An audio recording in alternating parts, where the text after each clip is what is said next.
आज हम यहाँ पर पढ़ेंगे एमटीपी एक्ट, जो कि अभी रिवीजन हुआ है, जिसका रिवाइज हुआ है, उसके बारे में।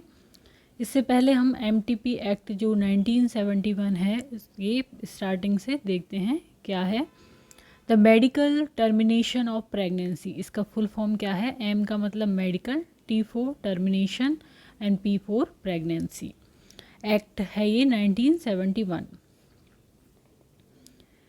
Act number 34 of 1971. The MTP Act came into effect. कब आया ये प्रभाव में या कब लागू हुआ। फ्रॉम 1 अप्रैल 1972, 1 अप्रैल 1972 से ये लागू हुआ। And was amended in year 1975 and 2002, और 1975 और 2002 में ये अमेंड हुआ, मतलब इसमें कुछ संशोधन हुए। अब एमटी की बात करें तो इसके एमटीपी, इसके इंडिकेशन क्या है, कब की जाती है medical termination of pregnancy. Physical और mental health were endangered by the pregnancy. तो ये सारी चीज़ें जो हैं वो जो इसमें रजिस्टर्ड होते हैं डॉक्टर, वो डिसाइड करते हैं, लेकिन ये कॉमन इंडिकेशन बता रहे हैं यहाँ पर कि या तो फिज़िकली या मेंटल हेल्थ जो है वो प्रेगनेंसी के द्वारा उस खतरे में हो, तो ये करते हैं।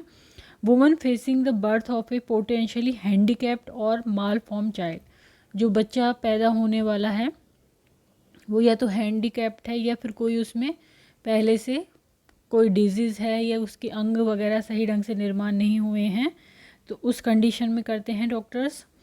या फिर कोई रेप केस हो उस कंडीशन में। Pregnancies in unmarried girls under the age of 18, unmarried girl हैं और 18 से कम उम्र है उनकी प्रेगनेंसी है, with the consent of a guardian, और जो उनके गार्जियन हैं, उनके माता पिता हैं, उनकी कंसेंट से की जाती है। Pregnancies that are a result of failure in sterilization, यानी उन्होंने स्टरलाइजेशन मेथड जैसे कि कॉपर टी या ओरल पिल्स या कुछ भी यूज़ किया है, उसके बाद भी इनके फेलियर होने की वजह से प्रेगनेंसी हो गई है, तो उस कंडीशन में भी करते हैं। तो ये हमने साधारण सी जानकारी हासिल की। अब यहाँ पर हम मेन टॉपिक पे आते हैं, MTP act revision. Safe and legal abortion and update on documentation including all forms. तो यहाँ पर सेफ है और लीगल अबॉर्शन जो है उसके बारे में है, और क्या क्या चीज़ें होती हैं इसमें। क्या है, प्रेगनेंसी जो प्रेग्नेंट वुमेन है कम्स फॉर एमटीपी के लिए आती है उस पर्टिकुलर इंस्टीट्यूट में, हॉस्पिटल में, या जो भी फैसिलिटीज़ हैं हॉस्पिटल की। सबसे पहले कंफर्म की जाती है कि उस जो वुमन है उसको प्रेगनेंसी है या नहीं है। Confirmation of gestational age PV के द्वारा, जो पर वेजाइनल एग्जामिनेशन है उसके द्वारा, और अल्ट्रासाउंड के द्वारा हम ये चेक करते हैं कि उसकी जेस्टेशनल एज, मतलब कि जो बच्चा है उसकी पेट में कितनी उम्र हुई है। आइडेंटिफाई इंडिकेशन, एमटीपी का क्या इंडिकेशन है कि कोई बच्चे में माल फॉर्मेशन है या फिर किस वजह से करवा रहे हैं, उसको आइडेंटिफाई करना। Discuss on method of MTP medical और सर्जिकल, यानी मेडिसिन के द्वारा करेंगे मेडिकल टर्मिनेशन या फिर सर्जरी में डीएनसी के द्वारा। इसके बाद क्या करते हैं, ऑप्टेन इन्फॉर्म कंसेंट लेते हैं, या तो वुमेन की या फिर गार्जियन की। ये किस में ली जाती है, एक फॉर्म सी होता है उसमें ली जाती है। Complete the form 1 if gestational age more than 12 week से ज़्यादा होती है तो उसको कंप्लीट किया जाता है। ओपिनियन ऑफ 2 RMPs, जो रजिस्टर्ड मेडिकल प्रैक्टिशनर हैं 2, उनसे ओपिनियन ली जाती है इसमें, और वो ही ये सलाह देते हैं और वो ही करते हैं। प्रोवाइड एमटीपी सर्विसेज प्रोवाइड की जाती हैं। Form C and form 1 should be placed in an a sealed envelope, जो फॉर्म सी है और 1 है उसको एक सील्ड एनवेलप में पैक कर दिया जाता है। Secret and serial number should be written on the envelope, तो उसमें उस वुमेन का नाम नहीं लिखते हैं, उसका सीरियल नंबर और सीक्रेट उस पर लिखा जाता है। इसके बाद आता है complete form 3 admission register. Admission register में all forms to be kept in custody of the head और ऑनर ऑफ द इंस्टीट्यूट, जो भी वो हॉस्पिटल है, क्लिनिक है, जो भी इंस्टीट्यूट है, उसके हेड के पास में इस सारे फॉर्म्स को रखा जाता है। And should not be open for routine inspection के लिए उनको खोला नहीं जाता। Only the chief medical officer CMO जो होता है has authority to inspect these confidential document. तो केवल जो चीफ मेडिकल ऑफिसर है वो ही इन कॉन्फिडेंशियल जो डॉक्यूमेंट है उनको देख सकता है। Strict confidentiality is to be maintain. Strict मतलब वो गुप्त रखे जाते हैं। Form second is to be submitted to the CMO's office every month. और जो फॉर्म सेकंड है वो सबमिट किया जाता है हर महीने CMO के ऑफिस में। उसके बाद even in case of medical abortion all the above forms have to be filled. यदि मेडिकल अबॉर्शन होना है तो सारे फॉर्म फिल होने चाहिए।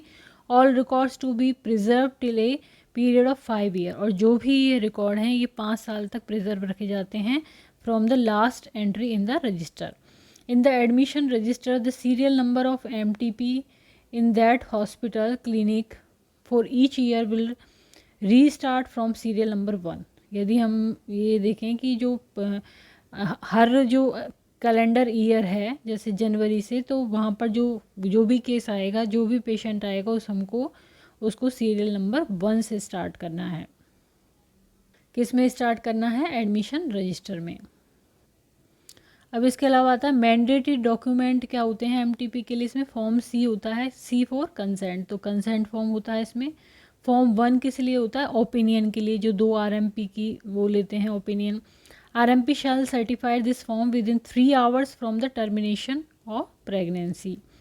फॉर्म सेकंड जो होता है हेड ऑफ द हॉस्पिटल और owner of the place shall send a monthly statement of cases to the CMO of the district in this form.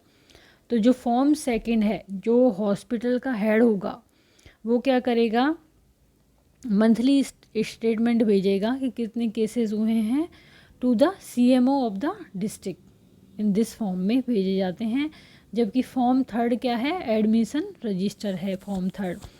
N approved site shall maintain case record in form third. This register is kept for a period of 5 year के लिए इसको रखा जाता है from the date of last entry से।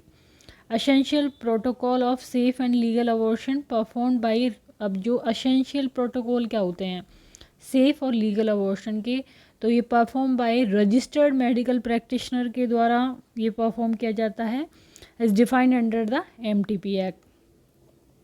It is perform at an approved site under the act and recorded in the form third में इसको record किया जाता है। Form C, form 1, form 2 are fulfil किए जाते हैं। The pregnancy is within the gestational period approved by the law. तो आज हमने जाना MTP एक्ट जो रिवीजन हुआ है, रिवाइज जो हुआ है उसके बारे में। यदि वीडियो आपको पसंद आता है तो इसको लाइक करें, चैनल को सब्सक्राइब करें, कमेंट करें और शेयर करें। धन्यवाद।